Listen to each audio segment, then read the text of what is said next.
Hello, everyone. I'm Christina Chu.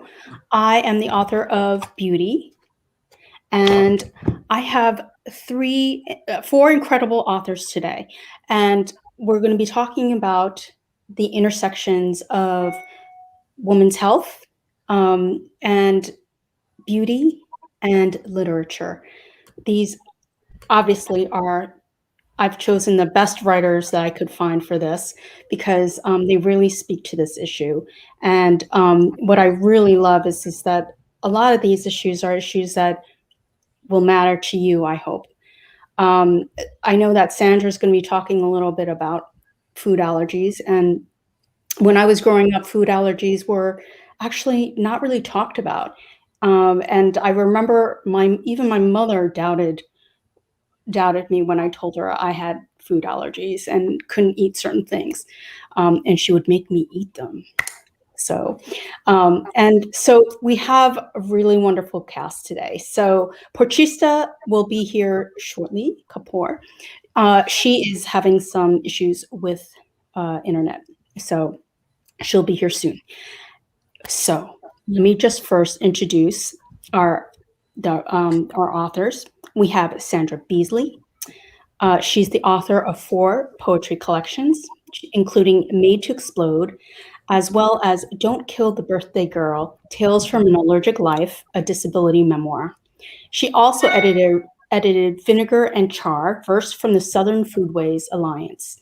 Honors for her work include an NEA fellowship and 5 DC commissions on the arts and humanities fellowships. She lives in Washington, D.C. Everyone, hello. Yes, Sandra's here. Our next author will be Porochista. She's not here yet, so I'm going to save her for last. We have Julie Bloemeke. Close enough. Always mess that up. It's okay. And she is the author of Slide to Unlock, which was chosen as the 2021 book All Georgians Should Read by Georgia Center for the Book, a nominee for the 2021 Georgia Author of the Year Award, and a forthcoming 2021 Fellow at the Virginia Center for the Creative Arts. Her poems have been widely anthologized, most recently in Mother Mary Comes to Me, a pop culture poetry anthology, and Pandemic, a UK-based poetry anthology. Her work has appeared in numerous literary journals, including Gulf Coast, Prairie Schooner, Poet Lore, and others. Everyone, say hi to Julie. Yay. We also have a former newspaper reporter, investigative journalist, syndicate columnist, and blogger for many websites, Meredith O'Brien. She's the author of 4 books.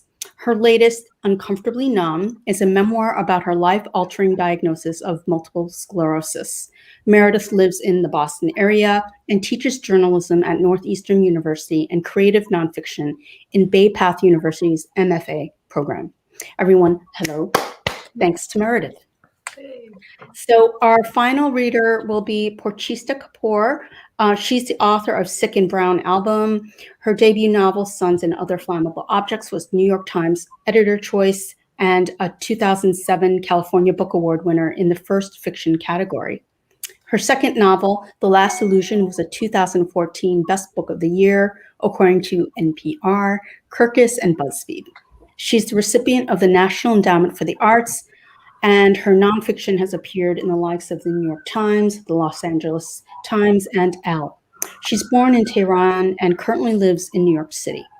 So let's start with Sandra. Sandra, would you please tell us a little bit about your book and then and read for us? Sure. And pardon any sirens in the background. You're getting the downtown DC experience where I live. I guess I should say that food allergies is a theme that has popped up in many of my books. The book that I wrote that is most centered on it would be Don't Kill the Birthday Girl, which was the memoir that came out about 2011. But I figured what I would do, since we had just a small amount of time for readings, was I would read a poem that appears in Made to Explode, which is my most recent book that came out in February, that picks up the theme of disability and of food allergies, but it looks at it a little bit more, I'm going to say politically or with a little bit more of a social commentary. I think the big thing for me, and we can talk about this later, is that my sense of self as having a medicalized body was for many, many years kept very separate from my sense of self as a woman in the world with a visage that might be judged by age, by beauty, by weight, by all those things. It took me a really long time to realize how much those were in conversation.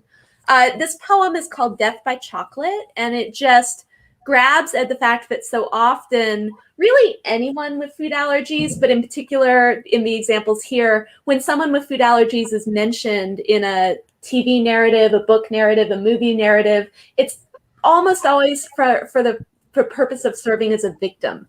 So this is inspired in part by a series of conversations where someone said, "Oh, I think you're going to love this." And when I went to find out why they thought I would love it, it was because it showed someone with food allergies who promptly was basically preyed upon through that vehicle, which I thought was a rather perverse way to locate someone's interest. Death by Chocolate. A man wants my take on his novel, where a wife dies with a peanut in her mouth after we've met her husband in the act with his secretary in the passenger seat of a late life convertible. A man wants my take on his novel, where the husband's marital issues are solved by her anaphylactic collapse after he serves her takeout spiked with a cashew, and for another 300 pages, he wonders, was it an accident or did I know? Somewhere out there, a man is writing a novel about a chef with a taste for adding shrimp paste to curry and his unsuspecting shellfish allergic wife, and I will be asked for my take on it. I have been offered dozens of takes on my own death. Suggestions abound. Death by ice cream, death by cake, death by cucumber, though that would take a while, perhaps gazpacho as a shortcut.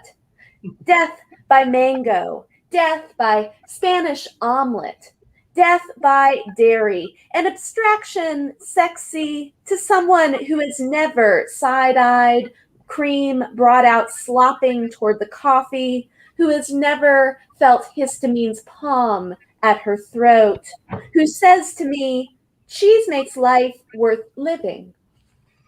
These wives, I get you, women who did not grow up aspiring to be a plot device. We almost die a lot, or we die a lot, almost. We're over it. Our mouths have something more to say. Thank you. I love that. Thank you. That was wonderful. What sparked that that poem? Like, did something? I'm thinking about that plot thing. Did something like that happen, and then it ended up in like getting this poem going, or how did that work? You know, I think there's always value in a certain obliqueness between the poet and the speaker. All I'll say is that there might be a book out there in which someone dies via food allergies with my name on the back as a blurber because I was put on the spot and unclear until the pinch of why I had been asked to blurb this particular book. That is perverse, but anyway. Wow. Wonderful. Thank you so much. Julie, would you please tell us a little bit about your book and read a little for us? Yes, absolutely. Sandra, that was so fantastic. And Sandra has another great poem about Long John Silver's and Made to Explode that's fantastic. Please do not miss it. Yes, so I am the author of Slide to Unlock, which is here. I still can't get used to this reverse. There we are. And I just want to say thank you for inviting us all into conversation this way, because this allows me a different avenue into talking about Slide to Unlock that I hadn't really considered. And as I was preparing for all of this, I'm almost, it's one of those things where you say, wow, I really wish I'd thought about that a little bit more. So I'm just grateful for the opportunity. So Slide to Unlock was about 10 years in the making, and it's a book that navigates our relationship to screen culture, to digital culture, and our boundaries of intimacy within it. So what happens to our intimate relationships when we're texting and when we're in email and when we're in apps and social media. And it also takes a look at our moving on from different types of technology, the rotary phone, etc. So I am going to read a poem for you, which it's one that I usually don't read, so I'm kind of challenging myself to read it. But the reason why is because when I was working on Slide to Unlock, I had a depressive episode. And I had known for many years that depression was a part of my family, but I only knew through euphemism. So that's another story that I can go into later, because I would love to tell a little bit more about that. But one of the ways that I've learned to cope with and navigate depression is therapy, obviously, but in particular, a type of therapy called family systems therapy, which is acknowledging and creating space for the younger self. And I can explain that more, in detail later. But this particular poem is kind of evidence of family systems therapy in the sense of knowing the parts of yourself that are coming up in the moment. And then also it couples the idea of holding space, which is something else that has been really important to me in the journey, both within the self and within another person. So lest I give too much away, I will go ahead and this is Pulse Storm, 2008. Windows open. Crack of Georgia thunderstorm, rain-dense needles dropping, and us curled to naked in this heavy bed. Your hand rests on the cleave at the base of my spine, your home place on my body. How you have loved me in my ugliness, which could be beauty. And still you see more, turn me to the chapters of light, how you claim I turn you to. This deep root, ours, the wound, mine. Why are we never enough? Why does the chimera come, wound as ache, empty knock at my chest, as one person taunting me in my uninhibited half awake? What was left undone? For years, I rolled over, woke up, denied him full entry, but still the persistence, song on the radio, catch in my voice, parallels of handwriting in the mailbox, the scent of eucalyptus that yanked me to aching girl, to inner voice, to why. All these years of no are rising in my throat. And under this storm, I climb within myself to tell you the truth. That my brain has begun otherwise, seeking out the memory of him, triggering itself, going over and over the scenes again, burning in want. I've tried it all. Distraction, gin, prayer, the patient therapist, the meds. I am left with another possible pearl, contact. And you turn to me, kiss my forehead, my lips, take my face in the cup of your hands as you have so many times over our 15 years together. You say, find him, write him. We will love each other even through. And then, after we make love, after the rain stops her rivulets on the glass, you bring my hand to my chest, speak further. Write truth. You are called for this. And before I can answer, you think he is the story, but the book is you. Neither of us can know what doors we will unleash, what bodies of water we will undam. But now we've invited the lightning. I love that. Thank you. I love that line, he's the story, but the book is you. Mm. That was really beautiful. Thank you so much. Absolutely.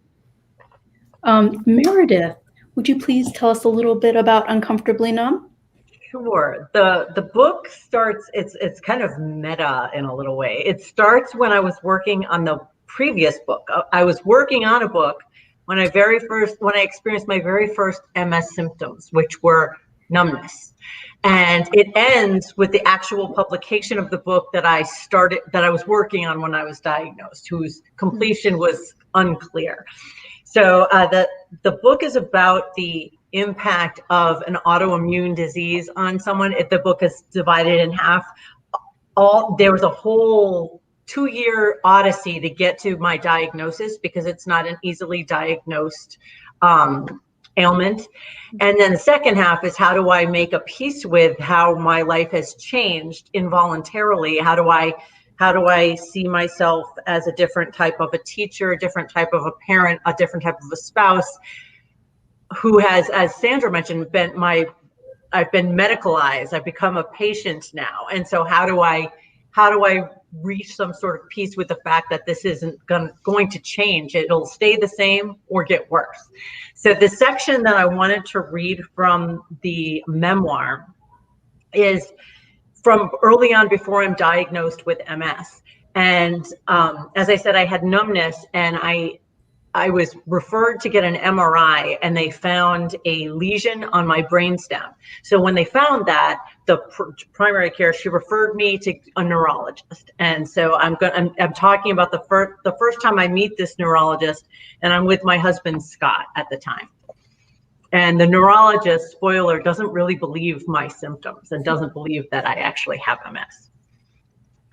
I meet with the neurologist after my second MRI to see what he thinks is happening to me.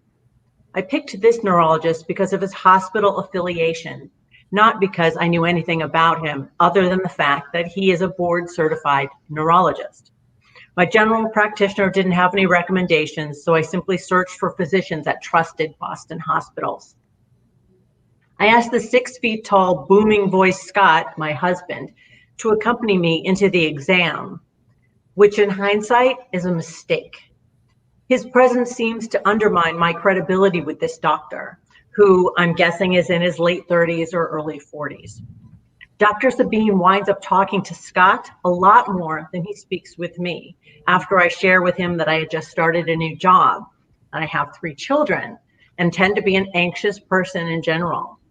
After taking a detailed medical history, we move on to the physical exam to evaluate the numbness I tell him that I have. Dr. Sabine takes out a short pin and touches its sharp end to my left foot and my left leg. He asks me to tell him how much sensation I experience, from nothing to full sensation on a scale of 1 to 100, like whether I have 50% or 90% or 100%. This kind of scale doesn't work well with me because I'm really not a numbers person. Having to assign a numerical value to the level of numbness throws me. Therefore, my answers are uncertain. I want to be correct, but want time to think about the level of sensitivity. But he wants an immediate response.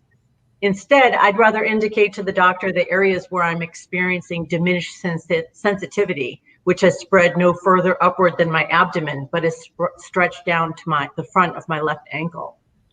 We are trying to communicate in different languages on different planes. I don't think my wordy explanations are resonating. Dr. Sabine examines my eyes and their movement. He watches me walk, tests my reflexes, has me touch my index fingers to my nose in rapid succession. His determination? I have 1 lesion on my brainstem. He says he has no idea how old it is, but the MRI does not show it to be active. In fact, the MRI didn't show any additional lesions. Multiple sclerosis is multiple lesions, Dr. Sabine says. He continues, MS doesn't usually present like this. You have an unusual pattern of numbness that doesn't really conform to multiple sclerosis. He looks to Scott and nods affirmatively as if this all makes sense. In a pleasant, friendly voice, he tells me to keep up with the yoga that I'm doing and urges me to de-stress myself and see him in January. Years later, I read his medical notes from our initial meeting, and they confirm what I felt in the room. Despite the fact that the MRI found, quote, a single lesion in the C-spine, described as, quote, hyperintensive lesion in the central anterior spinal cord at the C2 level, and that a physical exam found, quote, decreased at sensation to the pin. Dr. Sabine wrote, she does have a history of anxiety with panic attacks and has been under significant stress recently. A psychosomatic manifestation is certainly a strong possibility. The lesion noted on the brain spine imagery is unlikely to be related to her numbness. So he basically said it was psychosomatic. And for 2 years, I thought I had shame and I felt embarrassed and I was questioning myself. And I never knew there was a phrase called clinically isolated syndrome, which is when you have one lesion and are likely to develop full-blown multiple sclerosis within a couple years. No one said that to me. I just left the doctor's office in embarrassment. So this is a perfect place to jump in to discussion. The thing that always I find very peculiar is we hear about these stories all the time. Like women get dismissed, they basically say something's wrong. I know something's wrong, and yet they get dismissed, or they're told that it's, in their head or psychosomatic, or they're suffering from depression, which is what happened to me. And then years later, it's discovered, oh, you were right? But can you talk a little bit about this, Meredith? You talked about the shame, and I think there are a lot of women out there who experience this, not just once, but probably many times during their lifetime. How did you overcome this? Like, how did you actually get heard? Well, I don't know that I actually have overcome it, to be perfectly honest with you, but I was heard. Simply, I actually went to when my symptoms came back, but worse. 2 years later, I found someone who specialized in MS because I really thought that that's what I had. And then I got really sick. Like I was in the hospital. I had been taken there on an ambulance. So it was unquestionably, it was not just me being nervous. It was not me being anxious. And then at that moment, after I'd been hospitalized, I had an MRI, and suddenly there's an explosion of lesions in my brain and spinal cord. So it was clear. But something that I experienced that a lot of people with autoimmune disorders experience is that a lot of the symptoms that I detailed to a neurologist cannot be measured on a machine or with a test. And so there's a lot, depending on the physician you're dealing with, there's a lot of questioning, like, well, is it really numb, or how numb, or I can't, like, I actually sat down and interviewed an MS neurologist for the book, and he, in a candid moment, said, forget what the patient says, what does the MRI say? And I said, well, a lot of the symptoms cannot be measured. I have to tell you how I'm feeling, and you can't, there's no machine that can quantify it, and there's a disconnect. And I think especially when women present with symptoms that cannot be measured by a machine or a blood test, they are met with skepticism even now. Mm-hmm. Julie or Sandra, would you like to add anything? Maybe even how you perhaps overcame such things, or if you have any advice for people who are going through that? Well, I would just to kind of sit with the issue that's being raised for another minute. Porochista's work, Sick, is talking about advanced stage or late stage Lyme disease, which is still something that in some communities is contested. I do not contest it, but it's a very finicky diagnosis. And for food allergies, it's interesting.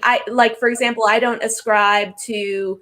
I don't love using blood testing or RAS testing versus the kind of gold standard of the oral challenge. And so food allergy testing is kind of odd because people want the distilled comfort of objective test results, but that can actually a lot of times lead to people preemptively precluding foods from their diets. So I think every one of these issues is going to have its own niche.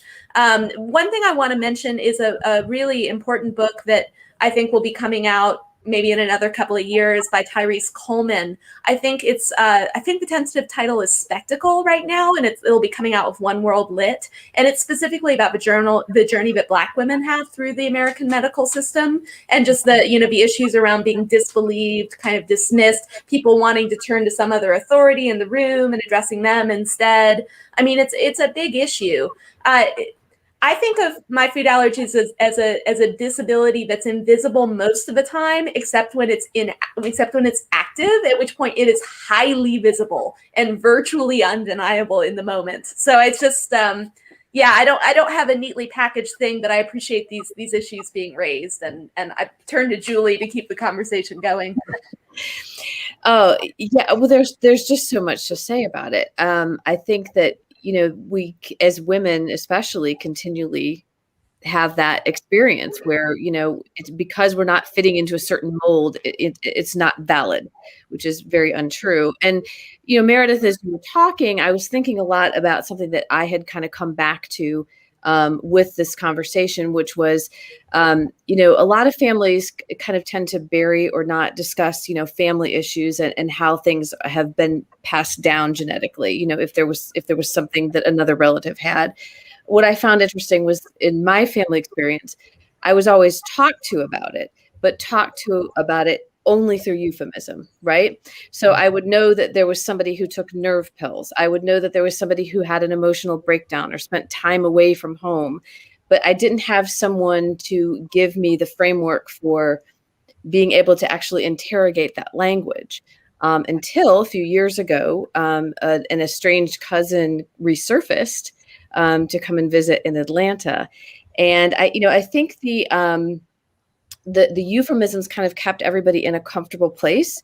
I think that my family wanted everybody to know that things had happened, but that didn't mean that we were allowed to question them or think about them in terms of future generations possibly having this. So this cousin arrived, and this is the story that I'll kind of go into a little bit because I just thought it was so fascinating.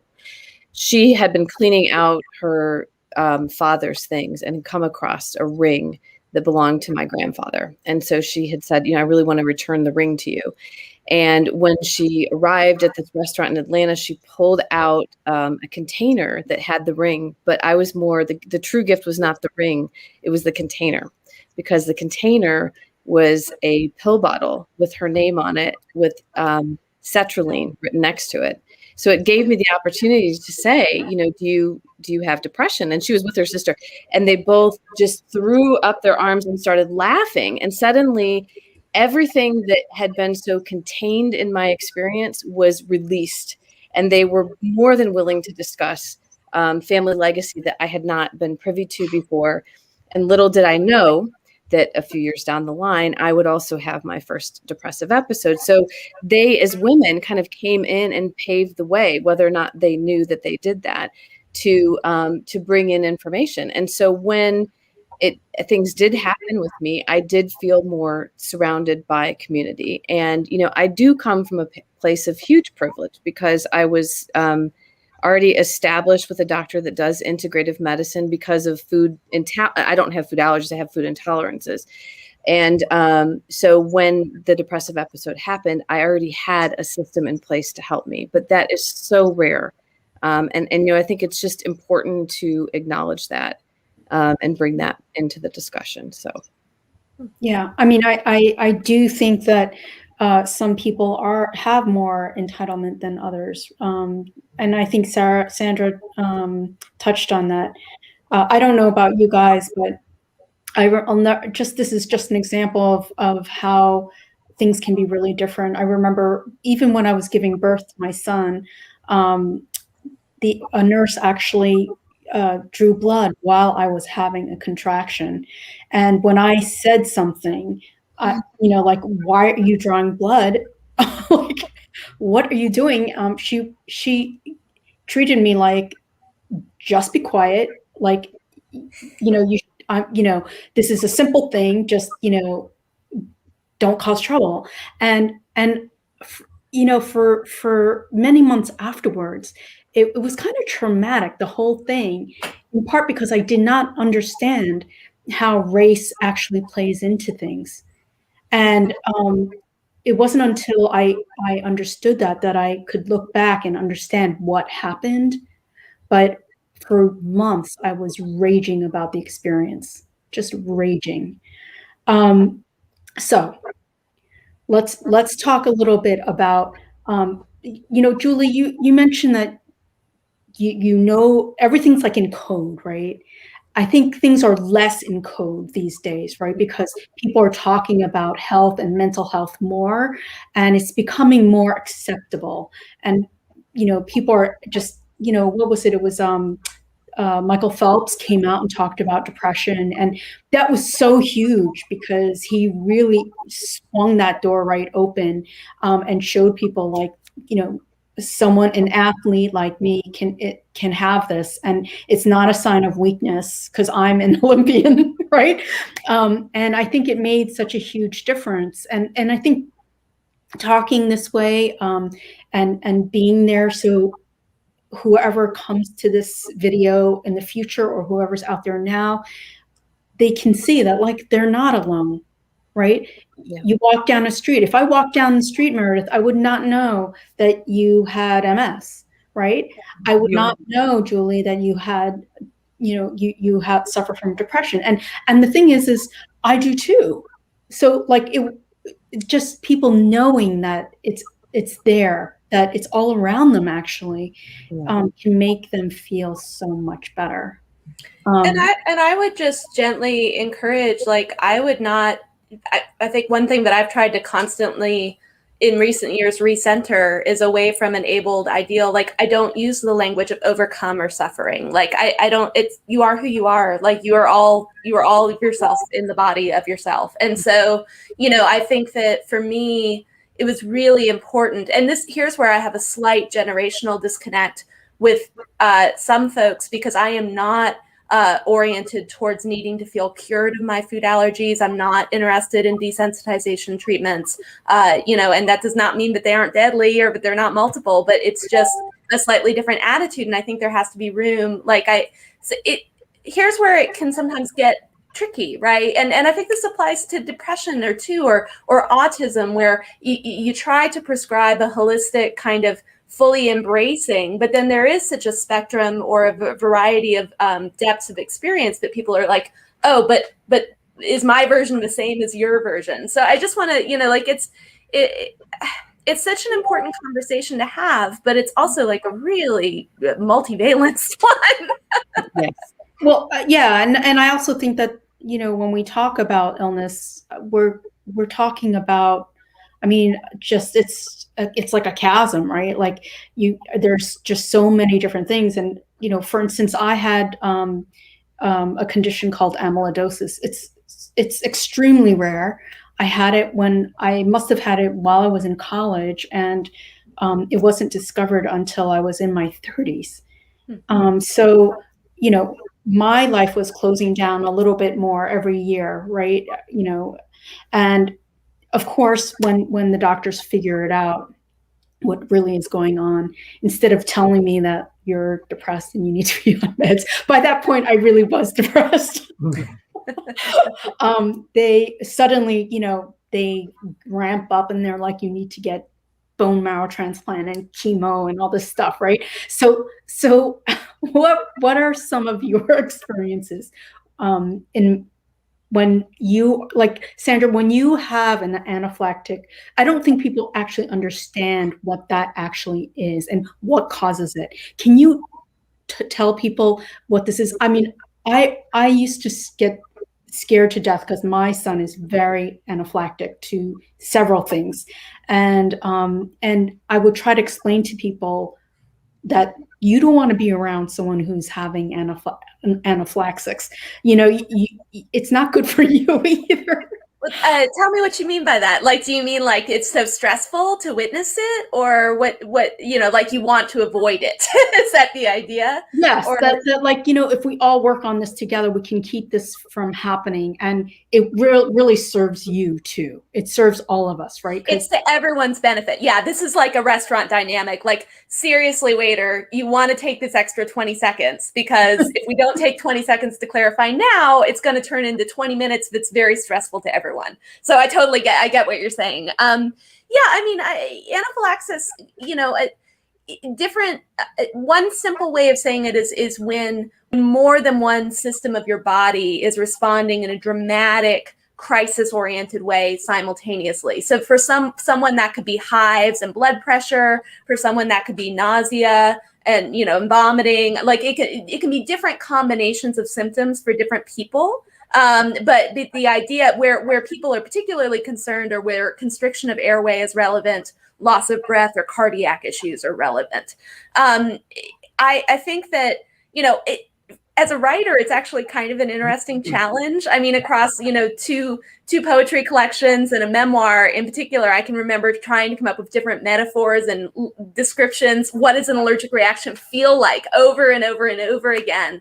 And it, and it varies. I mean, the one thing that people most often mention from Don't Kill the Birthday Girl is I describe a child's sensation of kind of bubbles rising up through the chest, which has nothing to do with air, but is actually like the mast cell reaction along the esophageal system, and that has been mentioned several times to me by parents. Is like, oh, my kid, especially, like, it's so frustrating to hear a kid who's still kind of pre-finished language skills trying to verbalize that they're having a reaction that may or may not be visible yet. But that, like, I would always talk about the bubbles, and what I was talking about was an internal. So, there's little things like that you grab onto. Or hives, for example. Little kids have different reaction or words for hives, sometimes almost making it like a fairy tale or a more magical realism image. I think that it's always in a weird way, this to me is part of the interest and the beauty of being a writer addressing illness and disability, is trying to find language that both centers my experience fundamentally, but also can be useful communicating to someone else what is at stake. Yeah, I'm curious what others have gone through in trying to develop kind of metaphors or explanations. How about you, Julie? Ooh, again, it's such a tough question, because I'm looking at Slide to Unlock in a very different way, because I've been so focused on, the aspects of intimacy and connection. So I guess, for me, some of it has been going back to a little bit about what I mentioned earlier, which was, I've done a lot of, I try to do a lot of work in like trigger awareness. So when something really upsets me, I try to ground and figure out where I am in my body. And this has all been the result of, having a depressive episode and trying to figure out what is bringing that kind of feeling on, right? So like the feeling of like holding my breath or my heart racing, those are, I've not been able to really write about it, I have to say, but I've been in practice in trying to navigate through it, right? Not overcome it, but navigate through it. And part of that is, being in that present moment and trying to say to yourself, okay, what caused this, and kind of taking it apart. And I think that might be where some of the writer quality comes in the sense of I'm taking this apart little by little to figure out where I am, to try to anchor myself, in the moment. And then I noticed that it kind of bleeds out into poems, but it's not directly, correlated, maybe would be the best way to say it. But I do have to say, that practice of becoming aware and creating space for that emotion that rises up has been incredibly helpful and in some ways very healing, because we tend to, when we feel uncomfortable about something, push it away or not want to discuss it, or, and the more we push away, the more it kind of grows.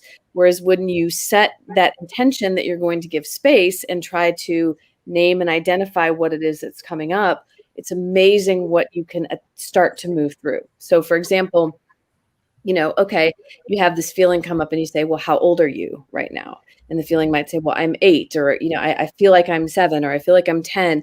And then if you give space to the question and allow that particular part of you to speak up, it's amazing what will happen. But you have to be patient and you have to kind of let it come through. And some of it's also meditative, which again is part of my practice. And again, that's a much longer discussion. But I think really giving the opportunity for those voices to come through and speak up helps you to move through it. And I noticed there was another poem that I chose not to read, but it begins, I am 8. And it really did come from that very 8-year-old self trying to navigate approval and wanting to help out a situation that was trauma-based for her.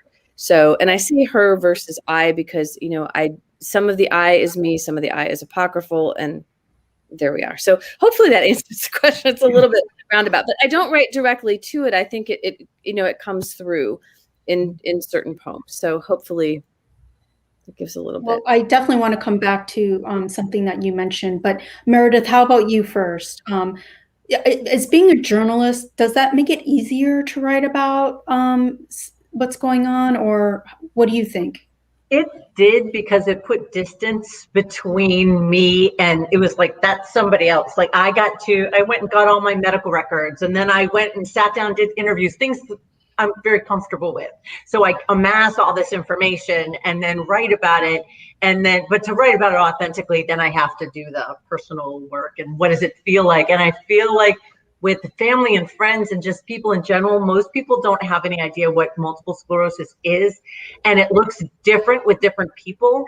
And some people have very severe cases that impinges on their ability to see or walk or speak. And other people have more mild forms of the disease. And I have, for example, one of the symptoms I have is called heat sensitivity. So I look fine now, but if it's hot and humid outside and you stick me outside, it's like I liken it to the Wizard of Oz witch being melted with the water. I will have all of these very visible reactions. I will get sick to my stomach and dizzy, and my legs will collapse until I regain my temperature, until I'm no longer overheated. So my book and the writing that I do about multiple sclerosis is mostly to try to get people to understand, like the numbness that I experienced. That was the initial onset. I said, imagine that you have tights on your legs and you're trying to shave. And how would the razor feel on the tights? That's what it was like.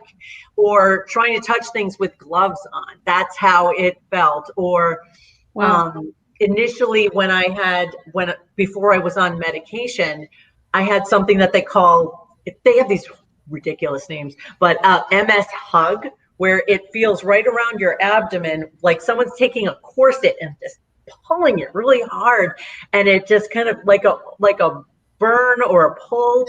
And it was crazy. So I would try to think of ways, like something like a corset or something that people would understand, or a rope, or like a rope burn on your stomach, to try to get them to understand certain situations, but that trying to explain that it doesn't apply to everyone. But I was frequently looking for similes or analogies. Like once I was, when I was talking about touch, I was talking about my husband and me, and he was giving me a back rub, and I realized my back was there was a lot of numbness. And so I likened it to an echo. It wasn't a touch, it was the echo of a touch. It wasn't the actual experience. And so trying to come up with ways that are, that can communicate what those sensations are is important, I think. Is one of the things that that you want to focus on in your work expressing what it's like, or what is it exactly that you wanted from this book? Well, the book was basically, as I spoke about the book last year, we were all in lockdown. We were all of our lives had involuntarily been altered by something we couldn't control. And so I was drawing an analogy saying, imagine that, and that all happened to us. How did we handle it? How did we go through the pandemic? How did we deal with if we got sick, or someone we loved got sick or died, or we couldn't get out of the house? So it's about what happens when all of us have at some point some sort of health issue, something that happens and and it changes you and changes your life experience. And there's a before and there's an after. So I try to have it be a more universal, how do you deal with these things and how we're all dealing with things, even if you don't see it necessarily by looking at our faces. So that was what I was hoping people would get, is that there are imperfect ways through these life difficulties, and I don't have it all solved. MS isn't cured, but we figured out a way to at least get by. So something that used to happen when I was sick, and no one, of course, realized this, was I would walk into a store, and I would be, one time I were at Barnes and Nobles, and we walk in the store, and all of a sudden I have no energy. Like, I'm so depleted that I want to just sit down. And my husband takes one look at me and he's like, what is going on? And we, of course, go back into the car and go home. When I think one of the things that I thought at the time was validated, because finally my husband was actually seeing like it in action, right? It was like not me just kind of thinking of whatever. He could see just by looking at me something was terribly wrong, right? But then on the other hand, it was really frightening to actually have those kinds of things happen, because you're so vulnerable. If I had been alone, you start to think of all kinds of things. I mean, have any of you ever had an experience where you feel so vulnerable and yet there's also this validating component? Well, I've written about, I had an experience after Don't Kill the Birthday Girl came out. I was in Miami for an artist residency, and I had an anaphylactic reaction while at a restaurant, but I was alone in a city that was not my city. I was there for a month for this residency, and I got behind the wheel of my car to drive back to the residency and could not make it. I pulled over and basically just vomited outside of a car. Like I was in it.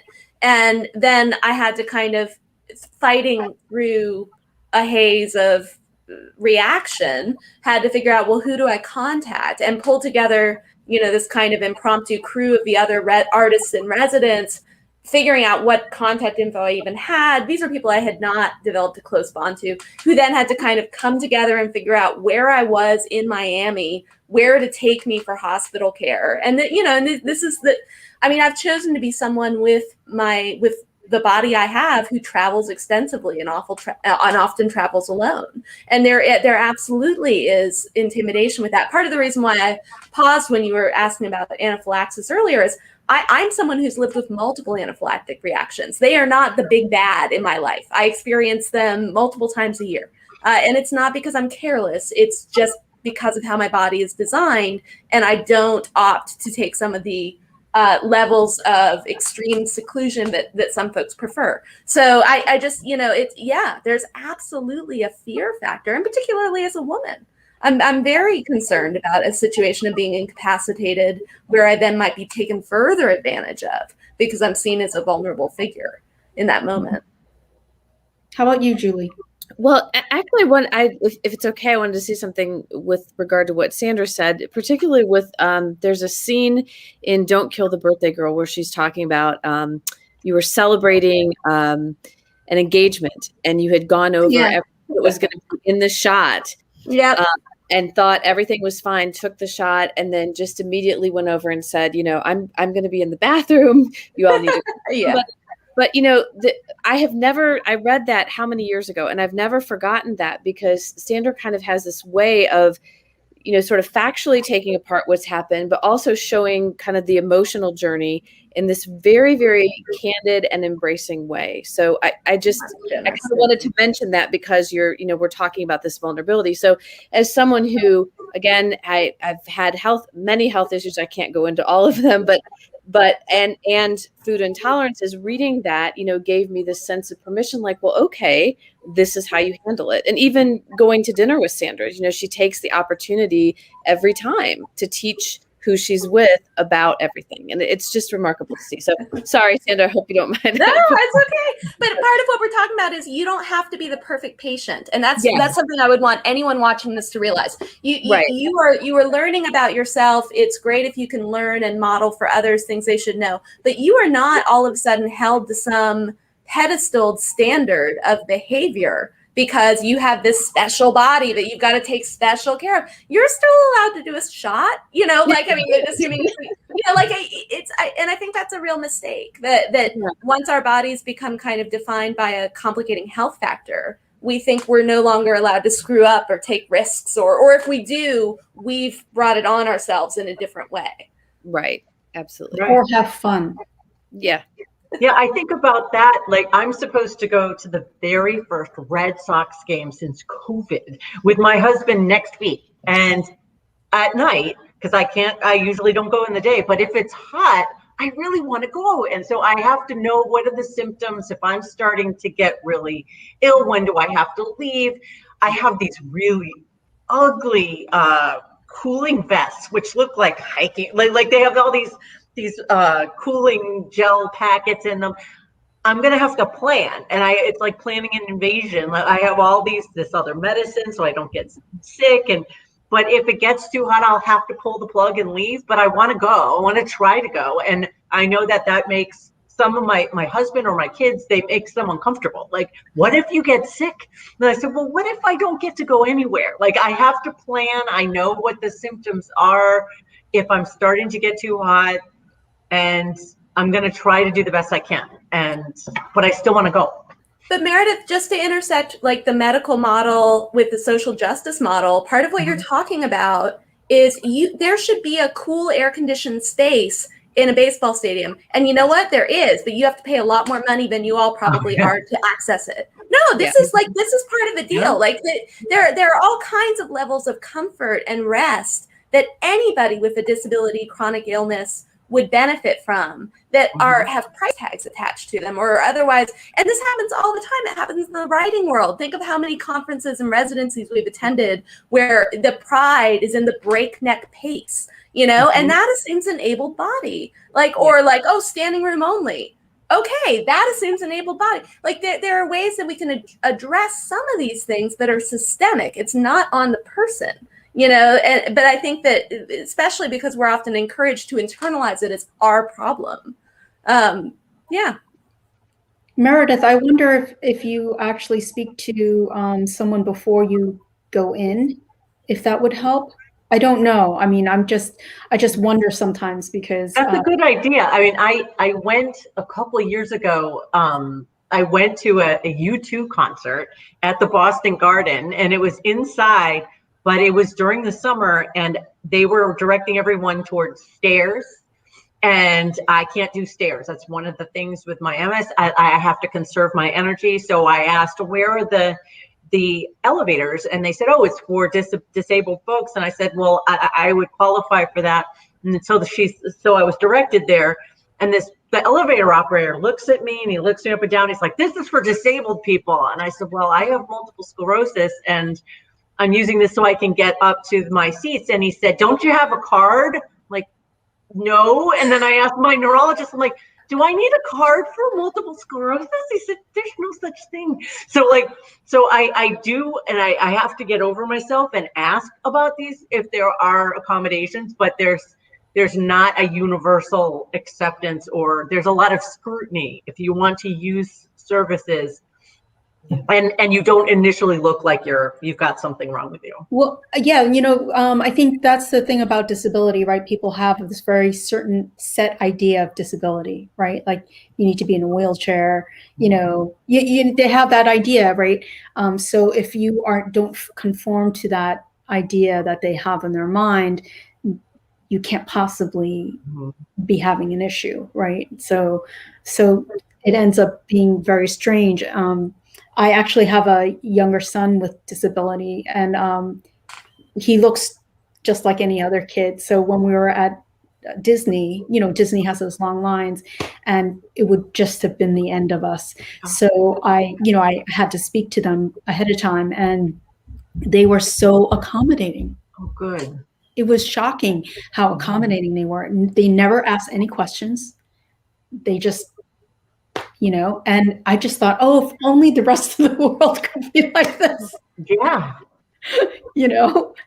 All right. So one of the things that I found that my illness really impacted how I felt about myself, and I don't mean beauty in the superficial way. I mean beauty in terms of how I felt, in terms of purpose and in terms of what I could contribute to this world. I just felt sick. I felt like I couldn't even think. I just felt like I was a piece of, like a thing that, just basically came to earth to, eat crap and possibly, at some point die. So it was really disturbing. And I didn't actually get my self-esteem back until I started to feel better. So I wanted to know how you guys deal with that, and if you've ever experienced anything like that. Julie, let's start with you. Yeah, oh, definitely. We'd have to hold a whole other hour, but for depression, it's really tough. I have to. So I feel like I should talk about this particular aspect of it because it's something that's made a huge difference for me, and for people that I know that practice this. So there's an essay by Parker Palmer called "The Perils of Advice." Because and it's through the On Being, through Krista Tippett's On Being. I post it on Facebook probably every couple months, but it's one of the most profound essays that I've read, because he talks about what we really need when we're in that state of depression, and what the need is from others is to simply be able to be companioned exactly where you are. So he calls this holding space, which is sitting with someone and allowing them to be sad, to be angry, to be numb, whatever it is, and to speak to whatever they're feeling, and have the other person sit with them and say, it's okay. I have no judgment about this. I accept you. I love you. And something about the power of that presence allows you to feel a sense of safety. And he talks about this specifically with another male friend of his who would come over at 4:00 every afternoon. They would never exchange any words, but this man would come and just hold his feet. And he said, in that moment, he gave me permission to be okay with myself. And, that was incredibly changing. And I'm fortunate enough that I have, friends in my community, people I can call and say, I need you to hold space for me. I'm really struggling with something. And I know that I can say anything without judgment and just be loved and accepted. And it's really just, it sounds like such a simple thing, but it's a profound experience to be able to have that with somebody. So I can't recommend that essay enough. That's wonderful. Thank you. Meredith, how about you? Well, there are times where I have, I write for the National MS Society. So I write to other patients and get feedback from other patients that is really helpful. And I wrote about how part of my MS experience have been debilitating migraines, where it affects my vision and I can't really see out of I have it's like fireworks.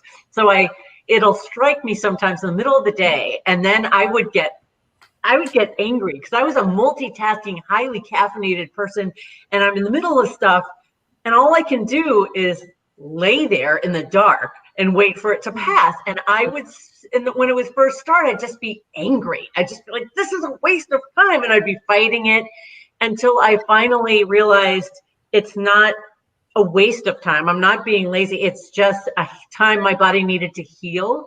And some of the people with whom I had spoken, other MS patients, helped me change it, turn it on its head to say, this isn't you being weak, it's you healing. And I think that their knowledge and perspective from being there helped me turn it around. Yeah. That's really great. How about you, Sandra?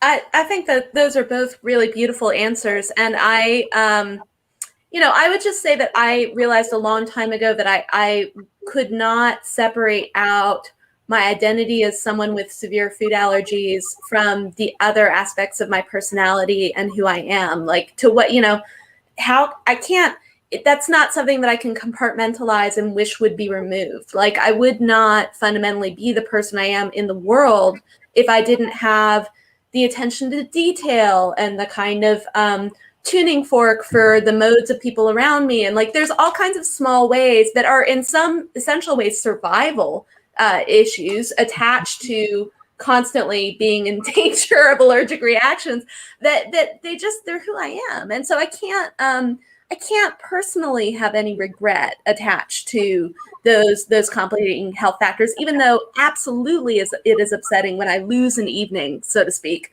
to experiencing an allergic reaction. I've also, just as an example, all the romantic partners that I had up to a point, that was an incredibly useful litmus test for knowing who was actually worth the time and who was not going to work out. You learn a lot from someone by seeing how they're in dialogue with your disability or with your illness or your chronic condition.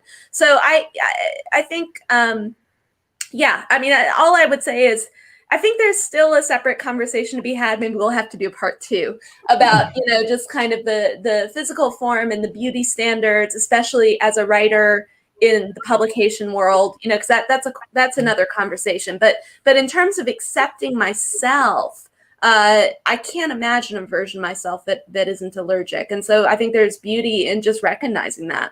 I have to be good with that. I think one of the things that's so important when you're not well is really connection. And I think, Julie, you that was one of the things one of the gems in what you read, this really important need for connection, because that can change so much, right? You can go from feeling really isolated and alone to actually feeling like you're a part of things. How have you guys found connection and ways to, like, I know, Julie, with depression, it's not so easy. People are like, oh, well, just call someone. But when you're depressed, that's not actually doable. Right. So what are some strategies that you guys have? Well, I think for me, there's so many layers to this, because I could do a whole other segment on the fact that depression is biochemical, because I think we still have this weird thing going on where we think that it's a choice, right? Somebody just says, oh, go take a walk, be happy. It doesn't work like that. You want to give everything to feel that sense of happiness again, right? So, I think for me, meditation was part of it. And, Sandra and Meredith have spoken to this, but we have that, voice in the back of our heads. It's like, oh, you're not being productive. You're not. But what's happened for me as a result of depression is it's brought me to incorporate meditation as a regular part of my life. And when I say meditation, I mean that on a number of levels. So meditation can be, for me, spoken prayer. It can be energy work, which is a whole other side discussion in terms of aligning energy and clearing energy. It can be silent. I've also done a Tantra workshop where I was taught to chant Om 100 times and, kind of enter in sort of a collective energy with that. But, I echo too what Sandra says, because this is so much a part of me. And in learning meditation, it's also gone into my writing, and now it's gone into my teaching. So I've been teaching workshops that are generative based, but I'm also offering a space where people can come, writers can come and have guided meditation as part of the generation of the work. And I'm finding that when we felt so disconnected so many times because of the pandemic, giving that space, again, a different kind of holding space, but giving that space to folks to be creative, to say, hey, you have this next 2 hours and you don't need to do anything but be present with yourself. That's been a whole, it's been a gift. And then at the same time, it's very hard for me to talk about depression in any way, but I feel compelled, very much so, because I don't want someone else to feel the same sense of aloneness that I did with it. So again, I tend to get a little derailed, but hopefully that answers the questions. So Yeah, it did. How about you, Meredith? Well, I have learned to be more open with my friends and family about what I'm experiencing and trying to find common ground with them. Like if I, for example, I didn't go to a lot of events with, I would pass on going out with some folks after I'd been teaching a long day because I was exhausted and I had fatigue. And I would never tell them why when I initially had MS. And then I thought, I should just be honest, say, I have MS and I have a very limited amount of energy during a day. Mm-hmm. I have to spend, if I'm spending it on teaching, then and driving back and forth, I really can't do it later in the night, but I would love to see you. Can we do it on a different night? Can we do it on this? Or, yeah, I want to come see your kids' game, play lacrosse, but I can't do that in 90-degree heat. So let me find a time when I can and try to find ways to say yes and to communicate so that I'm not shamefully just saying no and not telling them why and then and having miscommunication happen. Is being more open about it. And I really wasn't totally open until I was almost till a couple months before the book was published. And then I became more open with it and found out it's actually better than not telling people what's going on. And just to put a finer point on it, if you're comfortable, add it to your bio. Add it to your bio note. That was huge for me when I started. With the explanatory phrase after "Don't Kill the Birthday Girl" went from being a cultural history of food allergies to a disability memoir. Because I wanted the word disability in my bio note because I wanted to make it clear that that was a term that I was embracing and comfortable with being in dialogue around it. If someone does not disclose to you using the word disability, I think the general social rule is you respect that. So I try to get ahead of that and disclose it where I can and therefore open up the dialogue. I guess part of it is selfish. I think the writers that we have in our community who are disabled are doing some of the most amazing work, not because of that per se, but are just doing some of the most amazing, exciting nonfiction and poetry, which are my genres that I'm aware of right now. I love their energy. And so I'm, but I just, claim, because Meredith, there's like 3 amazing writers off the top of my head who I know from various little spots in their work have MS, but I'm not going to feel comfortable naming any of them to you right now because they don't talk about that as part of their identity. And that's where we're at. I think that until people feel comfortable disclosing, and I recognize, don't get me wrong, I recognize that there are huge barriers to that. I'm not being trivial, but I also think that that's going to be part of the path forward. I just don't see how it can't be.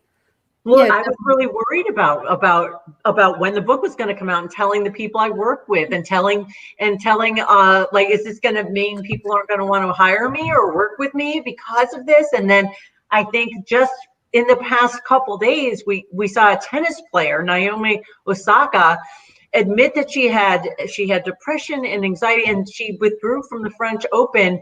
And I talk about my anxiety, but it's I think more, as Julie mentioned earlier with Michael Phelps, the swimmer, like more we talk about it, like Sandra saying, that we can empower one another to know what.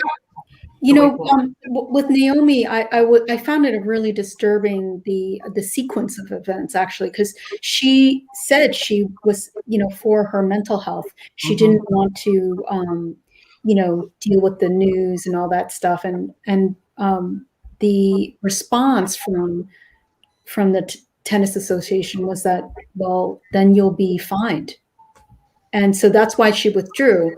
So I think. It's almost like they were tone deaf, right? Like there wasn't like any kind of listening or willingness to ask or understand what was happening with her. She basically, had to come out and say she suffers from depression, and so even though she's the top seed, she's giving up tennis. I find that absolutely baffling that they're allowing this to happen. Giving up tennis or just putting a pause until the next round of tournament play?